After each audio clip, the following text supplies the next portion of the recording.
Shabbos, stay tuned. There's a Gavaldiga podcast. Rabbi Steve Geller does a Gavaldiga Zach, and that'll be coming out this week. Torah Giants on Chumash. Shalom Uvrach, and welcome to the weekly piece on the Parsha from Torah Giants on Chumash, written by Rabbi Rabbi Goodman, the Rabbi Emeritus of Young Yisrael Rockaway. Sit back and enjoy. Welcome to Torah Giants on Chumash. I'm Steve Geller. The very foundation of Rabbi Goodman's Sefarim is the premise that a really good question deserves a really good answer. Let's take a look at this week's gift. Vayedaber Hashem el Moshe, and Hashem spoke to Moshe, Achrei Mos shnei bnei Aaron, after the death of the two sons of Aaron, B'karvasam lifnei Hashem v'yamusu, when they drew near to Hashem and they died. The next pasuk, Vayomer Hashem el Moshe, and Hashem said to Moshe, tell your brother Aaron that he's not to come at any time into Kodesh HaKadoshim, behind the curtain in front of the cover that's upon the ark, lest he die, for I appear in the cloud over the cover. There's a grammatical puzzle here. The first pasuk states that Hashem spoke to Moshe, but there's no apparent statement by Hashem in that pasuk. The next pasuk also states that Hashem spoke to Moshe, but it's clearly followed by the statement that Hashem actually said. Among the many Mefarshim who noted this anomaly is Rabbeinu Shlomo Ephraim Lunchitz, the Kli Yakar. He suggests that there should be a comma after Achrei Mos bnei Aaron, and the end of the pasuk should be understood as the quotation of Hashem's words to Moshe. When they approached before Hashem, they died. This served as the preface to the warning issued to Aaron in the next pasuk that he must be careful not to enter the Kodesh HaKadoshim whenever he wants. When we remember that Daber introduces harsher words compared to the gentler term Omer, we can understand the three verbs in these pasukim.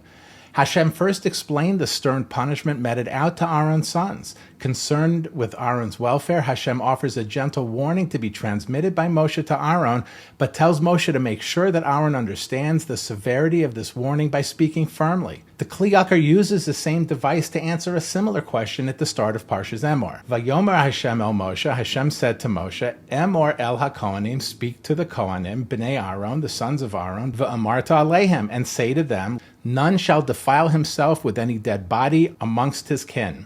This example is even more grammatically awkward. The Kli Yakar places the comma after Emor el HaKohanim and puts bnei Aaron, the sons of Aaron, in quotation marks, meaning to emphasize, remember, you are the sons of the Kohen Gadol, and this is a great responsibility. Then the instructions about their obligations begin in that very pasuk. On these same psukim, several commentators quote a puzzling midrash that Eov could not comprehend his terrible suffering until he noted the deaths of Nadav and Avihu.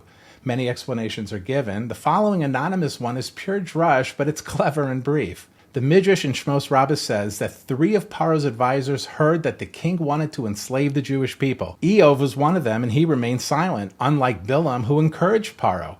Eov considered himself innocent of wrongdoing, and he could not understand why he later suffered so much.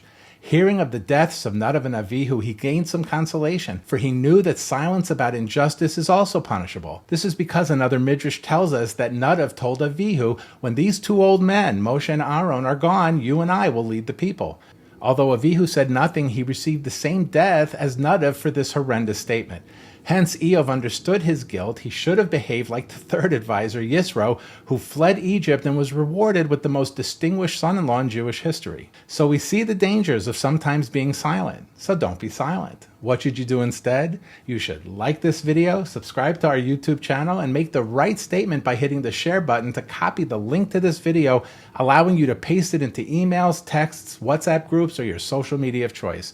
It's the perfect message, the easiest mitzvah of Talmud Torah, and we will all be helping fulfill Rabbi Goodman's life's work, Torah Giants on Chumash. We go to yeshiva to learn, that's Torah. We seek closeness to Gedolim, that's Torah. We daven for inspiration and v'sein chelkeinu b'sorasecha, that's Torah. We come up with chidushim in our own learning, that's Torah. Maybe.